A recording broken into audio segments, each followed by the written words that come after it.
All right, it's time to start talking about how being in a group can affect your performance. And in this video, I'm going to talk about two specific phenomena that can occur. The first is social facilitation. If you know this word facilitation, if you facilitate something, you make it easier. Right? So social facilitation refers to the very frequent effect of having other people around you or having an audience around you on your performance. In particular, if you are doing something that you rehearsed for, that you have a chance of doing well, you tend to perform better. You have better performance, higher quality performance when you have other people around, when you have an audience. And this, the pioneering work in this area is often associated with a researcher named Zions. The spelling would not make me think that it's pronounced that way, but I've always heard it pronounced Zions. And he did a lot of work in this area, but one sort of classic study actually involved cockroaches. Yes, cockroaches, where they were having to do a task that involved, oh God, what was it that they had to do? I'm blanking out on what they had to do. All right, had to jog my memory. The cockroaches had to do a simple task where they had to traverse a runway. Simple is important because this effect tends to be seen with simple tasks or tasks that you have rehearsed for, you have planned for, you've studied for, things that you have a chance of doing well at.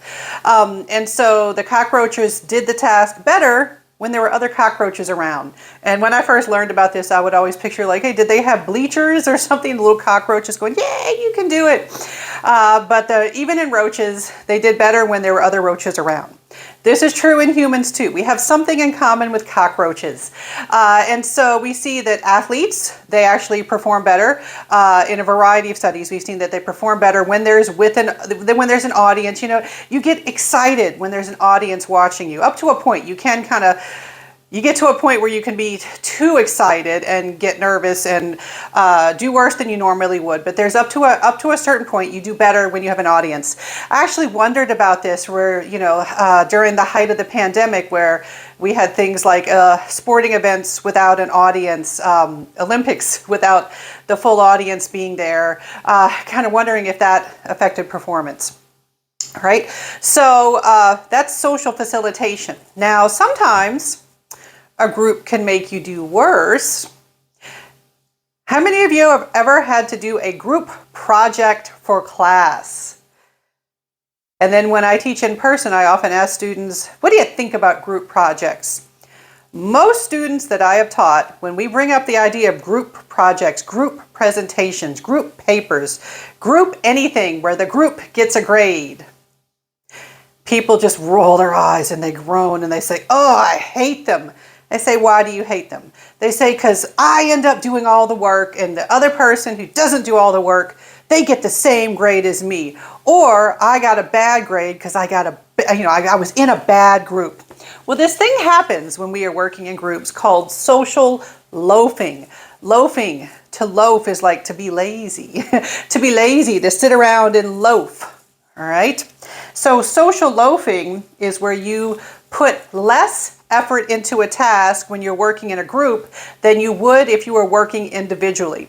Because think about it. You're in a group, there's a chance that you think, well, if I don't do this, somebody else will pick up the slack. Somebody else will get the work done. It is entirely possible, unfortunately, to be in a group and have a group project where you don't pull your weight. When you don't do as much work as the rest of the group, you get the same grade, you get the same evaluation in the end. And so this is why in general, I avoid assigning group projects if I can help it. Because anytime I have had to assign group projects, usually because the department recommended that would be the good way to teach a particular topic or a particular skill, it always goes badly. I have students coming to me saying, it's not fair, so-and-so is not doing their work, or I'm doing all the work, or this other person, my friend, is doing all the work. It's not fair. It's not an even distribution of tasks, of the work. All right, so think about your group projects. Did you have social loafing Were you the social loafer? Because, hey, it happens. Not just in school group projects, but things like, if you ever had a thing where, like, you're decorating for homecoming, or maybe you do a volunteer thing. Maybe after a big storm in this area, we often have student volunteers go out and help with cleanup. Or we do volunteer for Habitat for Humanities and things like that, where you're building a house, you're doing various things in a group. You will often see social loafers even within the group. Like, they're contributing a little bit, but they're doing less work than the others. But in the end, the group effort, the group work is what's remembered, not that individual's contributions. So that would be social loafing. All right, I'll talk more about how groups can affect your behavior in the next video.